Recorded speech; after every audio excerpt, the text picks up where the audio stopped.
मनोज जरांगेंची मसाजोगच्या ग्रामस्थांसोबत चर्चा झाली। गावकऱ्यांनी पुकारलेल्या अन्नत्याग आंदोलनाबाबत चर्चा झाली।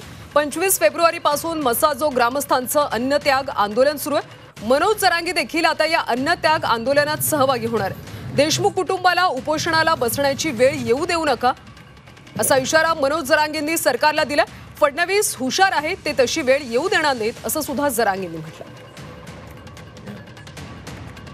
जर का मस्साजोग गावकरीन देशमुख कुटुंब उपोषणाला बसलं तर राज्य पुरं ढवळून निघणार। सरकारनं या कुटुंबाचा अपमान केलाय, चेष्टा केली असा राज्यात अर्थ जाणार आहे।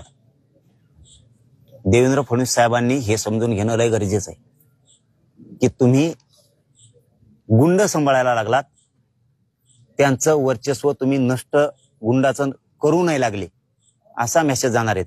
आणि तुम्ही सुद्धा बहुतेक मग याच्यात सहभागी आहेत की काय असा संदेश जाईल तो प्लीज तुम्ही तो मुख्यमंत्री साहेब जाऊ देऊ नका।